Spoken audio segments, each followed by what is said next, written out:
अच्छा, हमारे पास ये पूरा डिज़ाइन आ चुका है, लेआउट आ चुका है, एक्टिविटी मेन, एंड देन इसका हमारे पास ये जो कोड है ये आ चुका है। अब हमें डेटाबेस के लिए डिज़ाइन करना है, तो मैं सिंपल सा एक फॉर्म डिज़ाइन करूँगी जिसके ऊपर हमने सिर्फ इंसर्ट, अपडेट एंड डिलीट वाला काम करना है। ठीक है, बाकी आप अपनी मर्ज़ी से जैसे चाहो उसके ऊपर जो है वो ऐड कर सकते हो। ठीक है, तो हमारे पास जो यहाँ डिज़ाइन मौजूद है,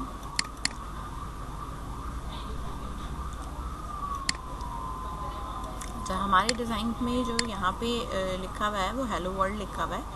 मैं ज़रा इसके कोड पे आ रही हूँ। ठीक है, स्प्लिट कर लेते हैं हम यहाँ पे कोड एंड डिज़ाइन। मैंने कहा भाई मुझे यहाँ पे ये टेक्स्ट व्यू नहीं चाहिए। डिज़ाइनिंग मैंने आपको बता दी है कि डिज़ाइनिंग होती कैसे। ठीक है, आप जैसे भी चाहो डिज़ाइन कर सकते हो। हमने यहाँ पे सबसे पहले एक लीनियर लेआउट लिया है। ठीक है, जो कि मैच पेरेंट है, और ये भी हमारे पास मैच पेरेंट है, और इसकी जो ओरिएंटेशन है वो मेरे पास वर्टिकल है। सही है, इस तरह हमने एक लीनियर लेआउट लिया है। इस लीनियर लेआउट के अंदर मुझे अपनी चीज़ें डिज़ाइन करनी है। तो सबसे पहली बात है कि मैं एक हेडिंग डालूँगी। तो हेडिंग के लिए मुझे जो है वो इसके अंदर टेक्स्ट व्यू चाहिए विद इसकी मैच पेरेंट है, लेकिन इसकी हाइट जो है वो रैप कंटेंट, यानी इसके अंदर जितना जो भी टेक्स्ट होगा उसके हिसाब से मुझे यहाँ पे रखना है। ठीक है, अब इसके साथ मैंने यहाँ पे ये कहा कि मुझे टेक्स्ट लिखना है, इस हेडिंग देनी है। तो मैं यहाँ पे लिख देती हूँ, लेट्स सपोज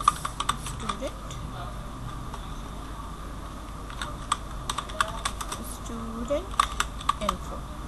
मैंने कहा स्टूडेंट इन्फो है। टेक्स्ट अलाइनमेंट जो है वो इसकी मुझे रखनी है सेंटर में। आप देख सकते हो जब स्प्लिट करते हैं तो डिज़ाइन एंड कोड आपका साथ साथ आ रहा होता है। ठीक है, तो इससे आपको आसानी होती है कि भाई मैं जो डिज़ाइन कर रहा हूँ वो मेरे पास एक्चुअली वो जा कहाँ पे रहा है।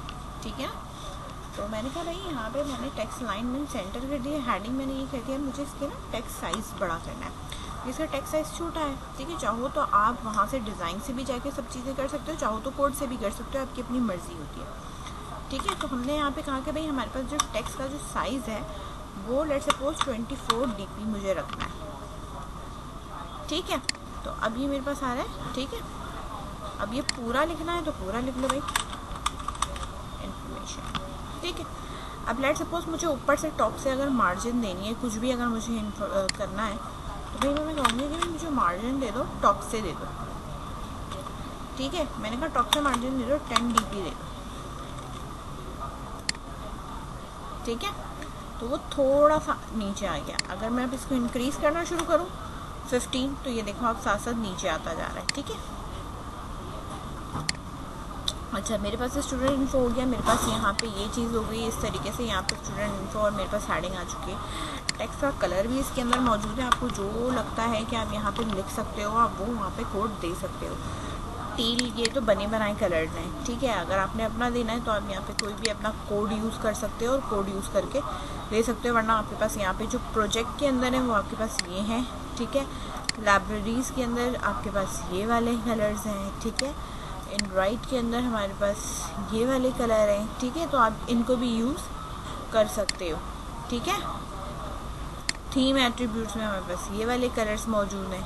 सही है, ये आएगा कैसे दोबारा बता दूँ। यहाँ जब हम लिखते हैं इस पर डबल क्लिक करते हैं ना तब आता है ये। तो यहाँ से हम चेक कर सकते हैं कि भाई मुझे कौन सा वाला कलर चाहिए है।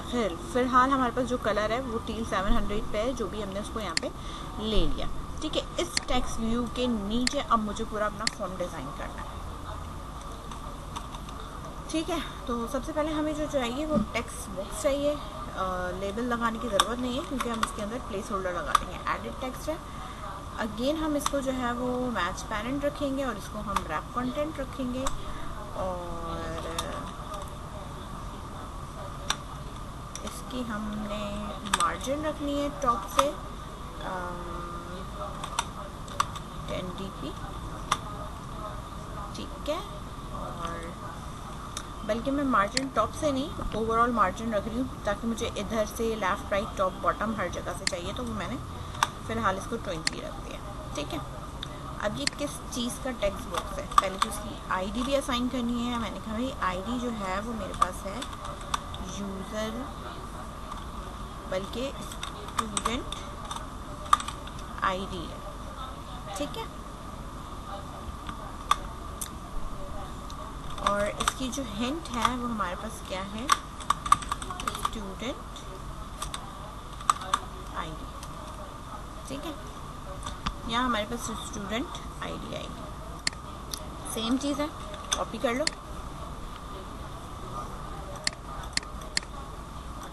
ठीक है। इसी के नीचे पेस्ट कर दो, दूसरा आ जाएगा, ठीक है। अब स्टूडेंट आईडी की जगह पे मैं यहाँ पे सिर्फ क्या लिखूँगी, नेम। हिंट में जाके मैंने क्या कर दिया, इसको नेम, सही है।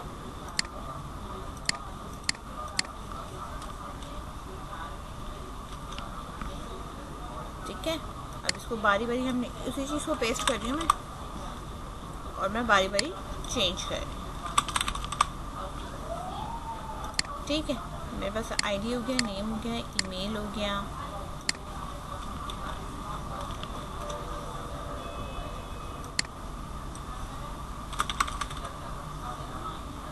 बैज हो गया,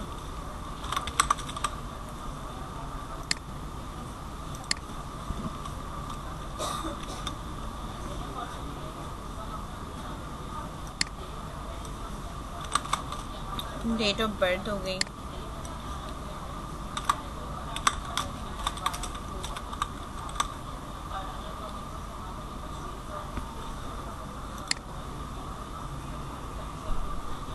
ठीक है। तो आप इस तरीके से बारी बारी पेस्ट करते जाओगे और सबकी आईडीज़ एंड हिंट जो है वो मैंने चेंज करते ही चली गई हूँ, ID, name, email, batch, date of birth, ठीक है। इसी तरीके से हमारे पास आ जाएगा एक और,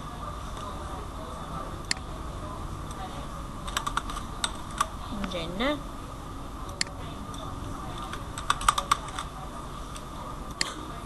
ठीक है। अब इसके नीचे मुझे जो है वो चाहिए क्या, बटन। तो मैंने कहा भाई ये एडिट टेक्स्ट नहीं चाहिए, मुझे क्या चाहिए, बटन चाहिए।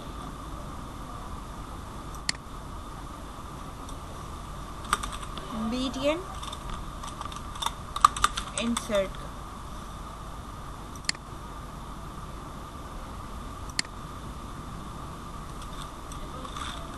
ठीक है। इसके ऊपर जो टेक्स्ट होगा वो मेरा होगा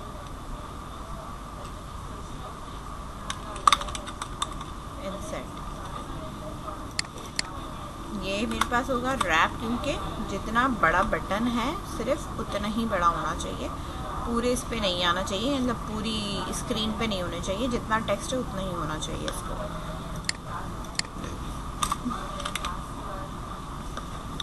लेआउट ग्रेविटी राइट पे कर रही हूँ ताकि ये बटन जो है वो मेरा राइट साइड पे चला जाए,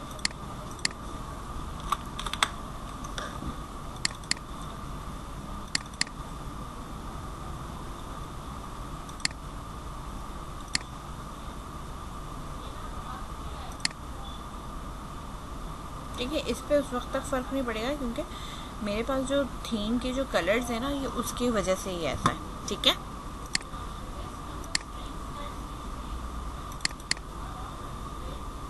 अब मैं इसके ऊपर कुछ भी लगाऊँ, डिफ़ॉल्ट, प्राइमरी, सेकेंडरी, कुछ भी करके मैं लगाऊँ, लेकिन इस पर कोई फ़र्क नहीं पड़ेगा, ठीक है, जब तक मैं वहाँ से इसको चेंज नहीं करूँगी। यहाँ पे भी कुछ नहीं होगा, सही है। यहाँ पे जब हम इसकी थीम वगैरह सेट करते हैं ना मैनिफेस्ट के अंदर, फिर जाके होता है, ऐसे नहीं है, वरना ये ऐसे ही कलर का रहेगा, सही है। खैर,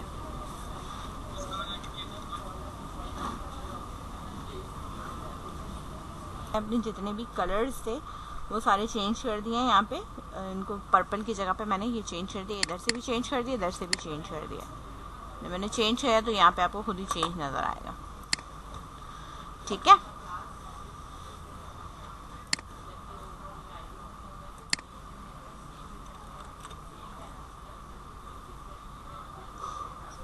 अच्छा, अब बात यहाँ पे ये है कि मेरे पास ये जो ईमेल है, ठीक है, अब मैं यहाँ इनपुट टाइप दे सकती हूँ कि भाई ये मेरे पास क्या है, ठीक है।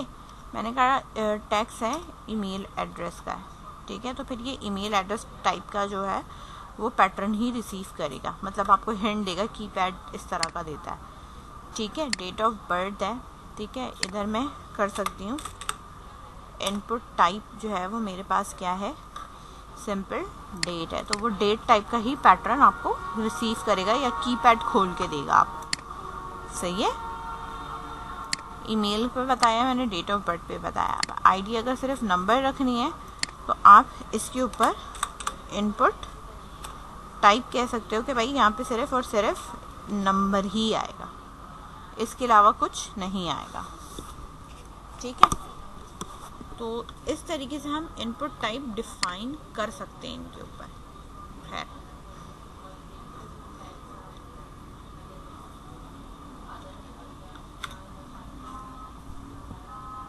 आफ्टर डिज़ाइनिंग हमें करना क्या है यहाँ पे कि भाई हमारे पास ये डिज़ाइन हो गया। ठीक है, बैच के लिए अगर हमें ड्रॉप डाउन लगानी है तो वो मैं बता देती हूँ। हम ड्रॉप डाउन यहाँ पे कैसे लगाएंगे। इसकी जगह पे हम रेडियो बटन लगाना चाहें, नॉर्मली हम पहले भी लगा चुके हैं रेडियो बटन, हम वैसे भी लगा सकते हैं। ठीक है, ये चीज़ें मैं बता चुकी हूँ। खैर, यहाँ हम आ जाएंगे मेन एक्टिविटी पे। मेन एक्टिविटी जो है वो बेसिकली दरअसल इसका बैक एंड है।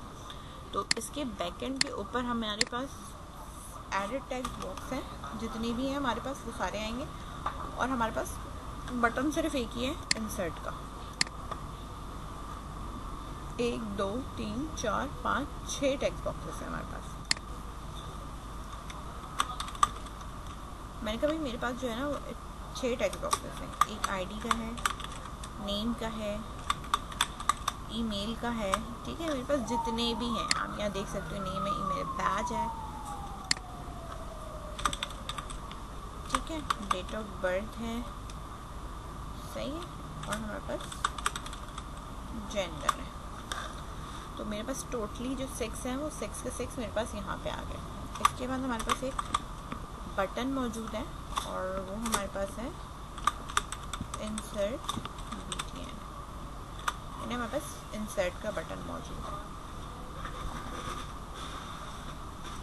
ठीक है, अब मेरे पास काम क्या है कि भाई जब मैंने यहाँ इसको डिफ़ाइन कर दिया, मैंने कहा अब ये जो चीज़ें हैं वो बेसिकली हैं किसके बराबर। ये सारी चीज़ें हैं वो मेरे जितने भी टेक्स्ट बॉक्सेस जो डिज़ाइन हुए हुए हैं उनके इक्वल हैं।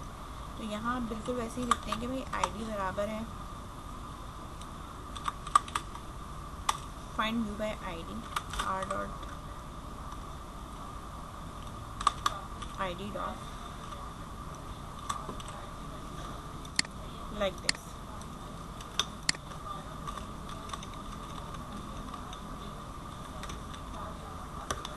ठीक है,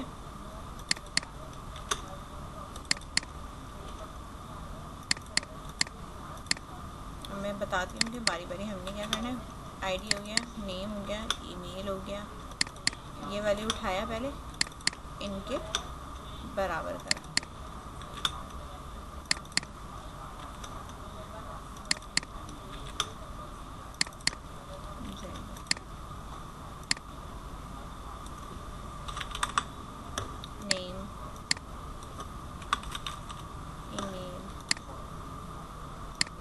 इनके टेक्स्ट बॉक्सेस के नाम में हमने चेंज कर दिया। बैच,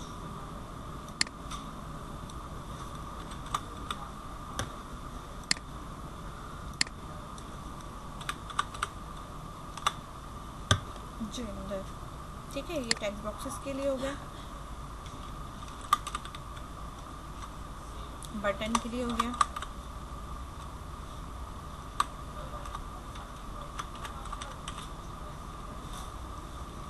ठीक है, ये रहा button insert.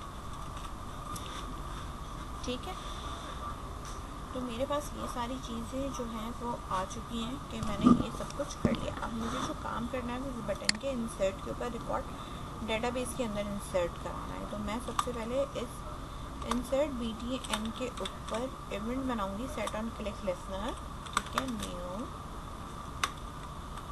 View on click listener. ठीक है, और इसके अंदर मेरा रिकॉर्ड इंसर्ट होना चाहिए। सबसे पहली बात है कि हमारे पास डेटाबेस क्रिएट होना चाहिए। डेटाबेस के लिए हम जो इसमें यहाँ पे यूज़ करेंगे वो SQLite यूज़ करेंगे। ठीक है,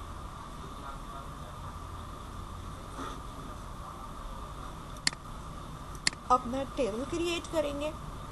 ठीक है, वन टाइम हमारे पास टेबल क्रिएट होगा, हर दफ़ा बटन क्लिक पे नहीं होगा। जब मेरे पास एप्लीकेशन लोड हो रही है जो भी है तभी मेरे पास एक टेबल क्रिएट हो जाएगा, अगर मेरे पास क्रिएट नहीं हुआ। और अगर इस क्रिएट हुआ है तो मुझे क्रिएट करने की ज़रूरत नहीं है। यहाँ तक चीज़ें क्लियर हैं?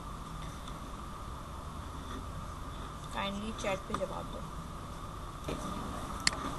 यहाँ पे सबसे पहली बात है कि टॉप के ऊपर ना मुझे डेटाबेस का करना है। तो मेरे पास जो SQLite डेटाबेस होता है ना, आपको यहाँ पे नज़र आ रहा होगा, ठीक है। ये SQL के सारे यहाँ पे खुद ही आ रहे होते हैं, मैं अलग से कुछ इंस्टॉल नहीं करती हूँ, ठीक है। जो भी है ना SQL का, वो सारा का सारा यहीं का यहीं मौजूद है, ठीक है। मुझे जो यहाँ पे करना है वो है SQLite डेटाबेस, ठीक है। इसके लिए मुझे जो है वो एक अलग से लाइब्रेरी इंपोर्ट करानी है, और वो लाइब्रेरी इंपोर्ट मैं यहाँ से कराऊँगी, ठीक है। वो ये इंपोर्ट हो जाएगी, मुझे इंस्टॉल करने की ज़रूरत नहीं है। बात समझ में आई? तो मैंने यहाँ पे इसकी एक क्लास यूज़ करी और इसकी लाइब्रेरी इंपोर्ट करा दी है कि मुझे SQLite डेटाबेस चाहिए, क्योंकि मेरे पास नॉर्मली SQLite डेटाबेस जो है वो आ नहीं रहा था उसमें, ठीक है ना। तो मैंने यहाँ पे इसको लिख तो लिया और लेकिन इसको इंपोर्ट करा लिया, ठीक है। और मैंने इसका जो नाम है वो DB रख लिया। अब आपकी मर्ज़ी, आप DB रखें, डेटाबेस रखें, XYZ, कोई सा भी नाम आप यहाँ पे रख सकते हैं, ठीक है। अब रिकॉर्ड इंसर्ट होने से पहले, यानी यहाँ पे सबसे पहले तो मुझे ये चीज़ चेक करनी है कि मेरे पास जो डेटाबेस है वो क्रिएट हुआ है या नहीं बना हुआ। अब डेटाबेस जो मैं क्रिएट करूँगी वो मुझे किस नाम से क्रिएट करना है, ठीक है। और मैंने यहाँ पे इसको लिखा है SQLite डेटाबेस है मेरे पास DB के नाम से, और आप इसका कोई सा भी नाम रख सकते हो, XYZ कुछ भी रख सकते हो, ठीक है। नॉर्मली अगर मैं इसको नहीं इंपोर्ट कराती हूँ, ठीक है, तो मेरे पास बाय डिफ़ॉल्ट जो है वो SQLite डेटाबेस नहीं होता। यानी मैं इसको अभी यहाँ कट करूँ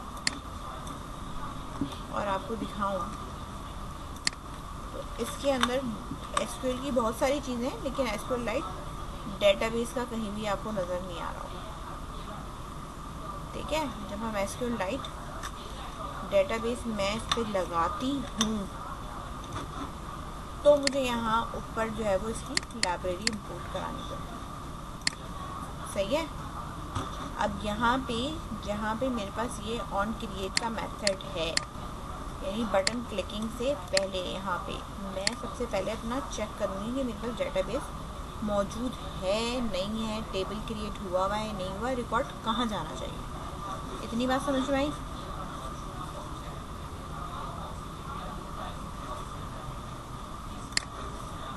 बेटा मैं कुछ कह नहीं रही, मैंने सिर्फ लाइब्रेरी इंपोर्ट कराई है और कुछ नहीं करा। ऊपर मैंने जो DB बनाया है, मैंने हम यहाँ पे ये बताया कि जो मेरा डेटाबेस है वो इक्वल किसके है, मैंने कहा ओपन और क्रिएट, ठीक है ना। ओपन और क्रिएट का मतलब मेरे पास यहाँ पे है कि मेरे पास अगर ओपन हुआ है, मतलब अगर बना हुआ है तो ओपन कर दो, अगर नहीं बना हुआ तो उसको क्रिएट कर दो, ठीक है। ये आ रहा होगा ओपन और क्रिएट डेटाबेस,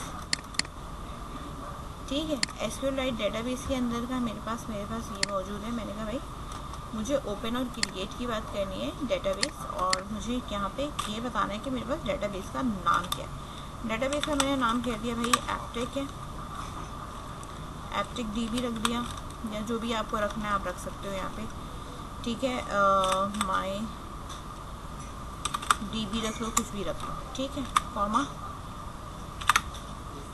ठीक है। यहाँ पे हमारे पास जो मोड होता है वो हमें यहाँ डिफ़ाइन करना होता है। हमारे पास इसको हम देते हैं मोड प्राइवेट देते हैं, ठीक है। और आगे जो हमारे पास वैल्यू है कर्सर फैक्ट्री, वो मेरे पास नल है फिलहाल, ठीक है।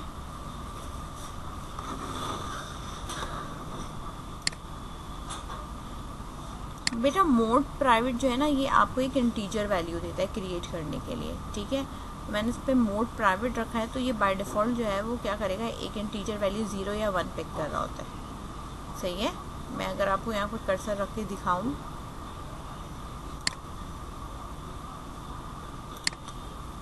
इसकी हिंट ऑन,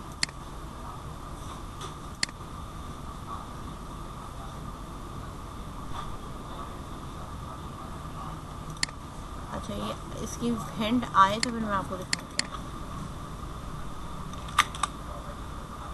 ये देखिए इंटीजर वैल्यू होती है, ठीक है, मोड होता है, ठीक है, और बेसिकली ये एक वेरिएबल है और कुछ भी नहीं है, ठीक है। इसकी बाय डिफ़ॉल्ट वैल्यू 0 है, तो मैं इस वेरिएबल को यूज़ कर रही हूँ। मैं चाहूँ तो इसकी जगह 0 भी लिख सकती हूँ, ठीक है। मैंने कहा डेटाबेस ओपन और क्रिएट करना है, अगर नहीं बना हुआ तो क्रिएट कर दो, और अगर बना हुआ है, सही है, तो ओपन कर दो। ये दो ऑप्शन है, सही है।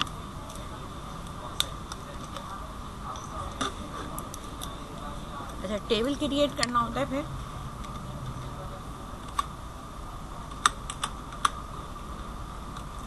एग्जीक्यूट एसक्यूएल, यानी मैं जो क्यूरी एग्जीक्यूट करूँगी वो यहाँ पे आएगी।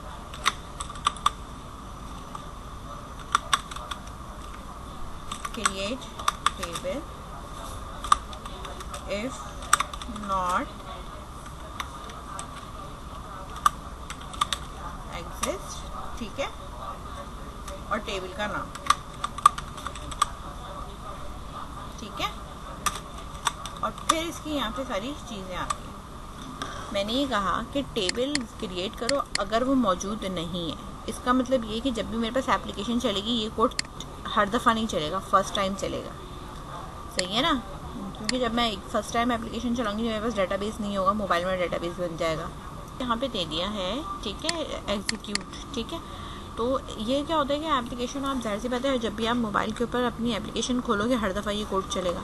हर दफ़ा कोड चलाने में मुझे हर दफ़ा तो टेबल क्रिएट करना नहीं है। जब एक दफ़ा फर्स्ट इंस्टॉलेशन हो जाए तब मेरे पास क्रिएट होना चाहिए। तो इसलिए हम यहाँ पे लिखते हैं create table if not exists, यानी अगर पहले से टेबल मौजूद नहीं है तो क्रिएट करने की ज़रूरत है, अगर क्रिएट हुआ है तो इस कोड को चलाने की ज़रूरत नहीं है। अच्छा, जो हमारी क्यूरी है वो वैसे ही लिखी जाएगी जो नॉर्मल एसक्यूएल में लिखी जाती है, ठीक है।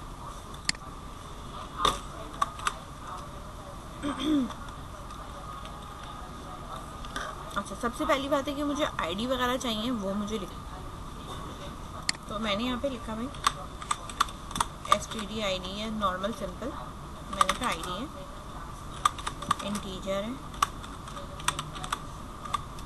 प्राइमरी की है,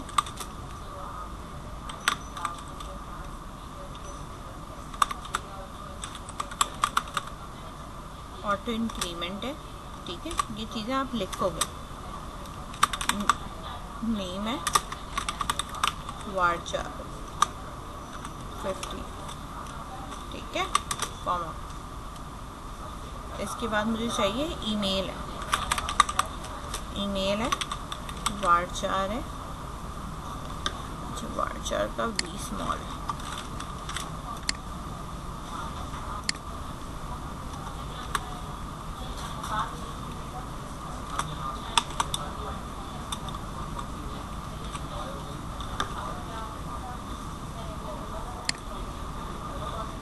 ठीक है। इसको थोड़ा साइड कर देती हूँ ताकि मुझे पूरा नज़र आए। ईमेल हो गया, बैज हो गया, varchar,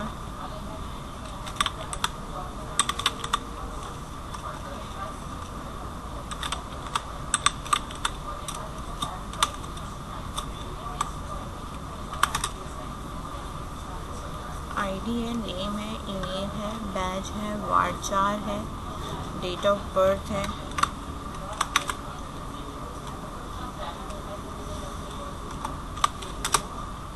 ठीक है, डेट है, इसकी टाइप। इस तरह आप ये सारी चीज़ें दे सकते हैं, जो भी आपका नॉर्मल टेबल का स्ट्रक्चर होता है उसी तरह हम देंगे। यहाँ पे जेंडर है, varchar है, और ये मेरे पास 10 है,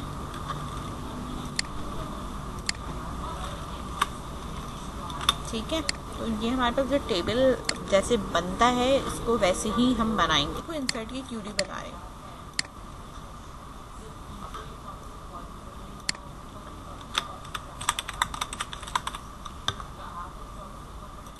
ठीक है। बैच कोड हो गया हमारे पास,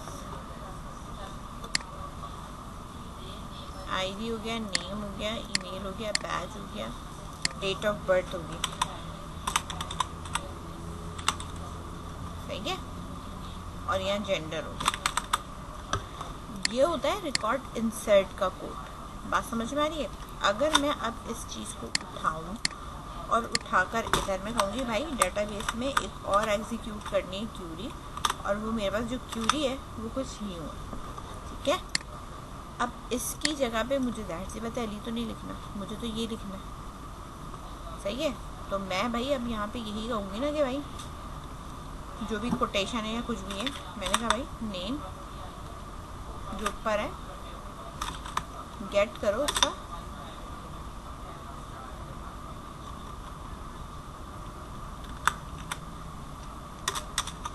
अच्छा। प्रॉब्लम ये है कि ये इन्वर्टेड कॉमा के अंदर लिखा हुआ है, तो मुझे यहाँ पे इन्वर्टेड कॉमास ब्रेक करने पड़ेंगे, सही है,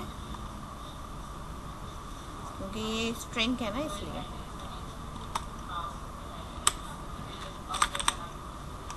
name dot get text dot to string. एक चीज़ अब इधर इसको ब्रेक करना है, ठीक है। डबल कोटेशन वापस में लाने के लिए plus email dot get text dot to string, सही है। इस तरह बारी बारी उठा लेंगे।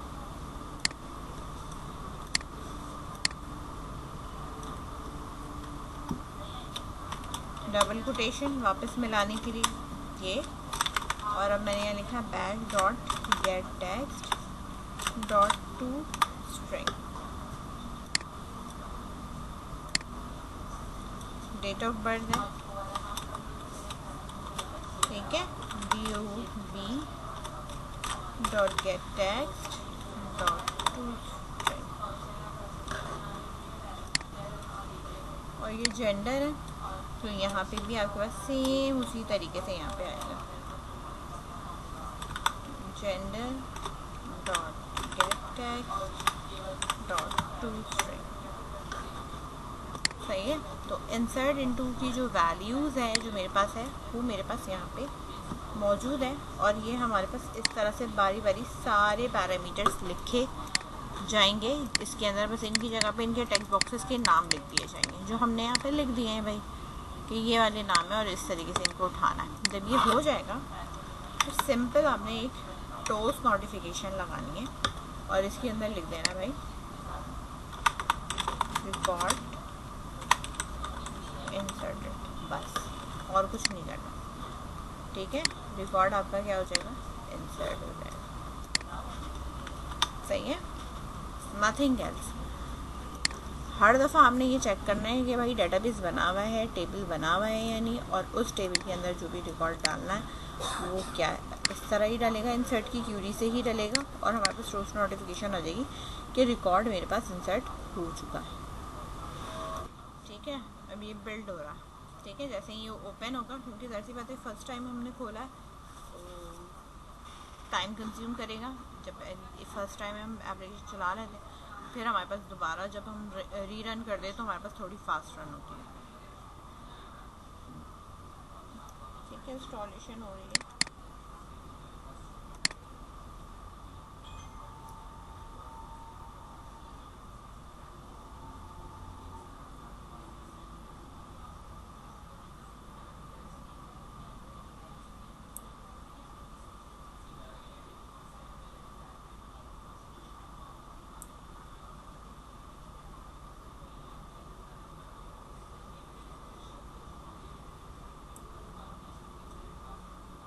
ठीक है। इंस्टॉलेशन चल रही है, जैसे इंस्टॉलेशन कंप्लीट होगी हमारे पास हमारी स्क्रीन जो है वो प्रीव्यू होके हमें नज़र आएगी।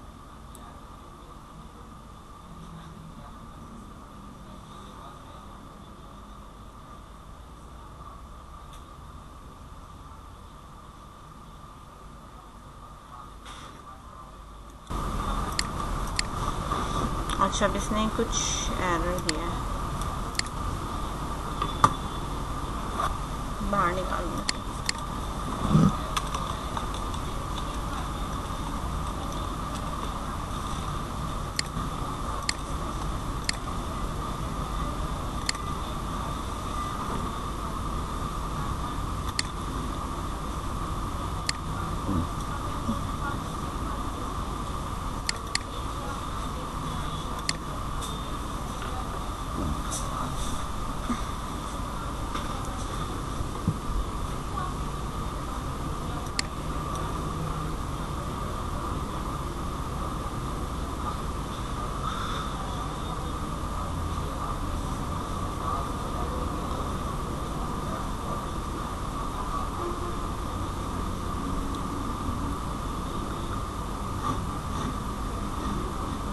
ठीक है, इंस्टॉल हो रहा है दोबारा से।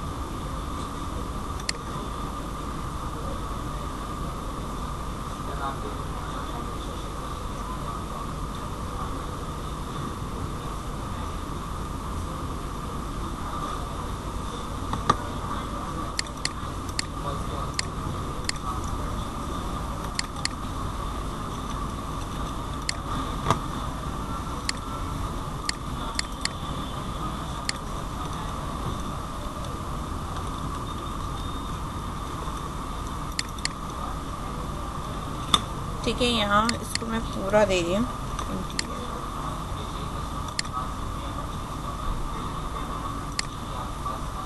कि वो ये कह रहा है allowed on an teacher primary की कोड। ठीक है, क्रिएट टेबल के ऊपर एरर।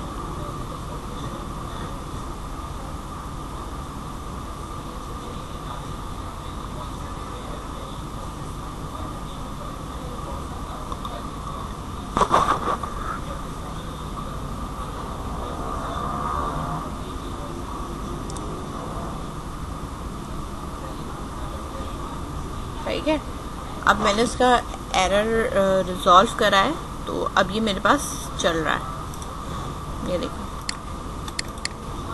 ठीक है, अब मैं यहाँ पे कुछ भी लिखूँ,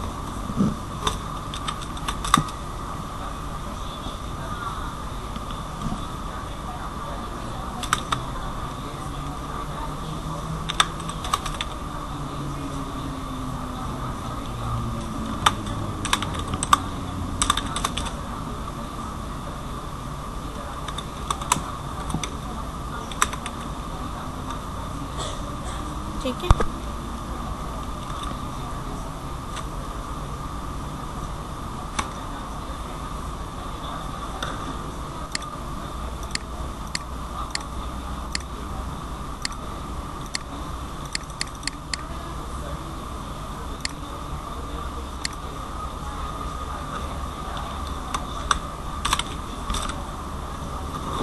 अब आप यहाँ देखें, अब हमें जो करना है वो हमें अपने करना है रिकॉर्ड इंसर्ट पे। ठीक है, अब मैं यहाँ करूँगी तो मेरे पास टोस्ट नोटिफिकेशन आएगी रिकॉर्ड इंसर्टेड। ठीक है, जो भी मेरा रिकॉर्ड इंसर्ट हुआ है वो इंसर्ट हो गया। हर दफ़ा जब मैं बटन क्लिक करूँगी, अपना रिकॉर्ड चेंज करूँगी, मेरे पास नया रिकॉर्ड आ जाएगा। सही है। अब रहा सवाल इसको देखने का, तो वो हम बाद में करेंगे क्योंकि वो पूरा व्यू का बनेगा। ठीक है ना, तो वो व्यू में ये होगा कि जो भी रिकॉर्ड मेरे डेटाबेस के अंदर है वो मुझे डिस्प्ले कर देगा।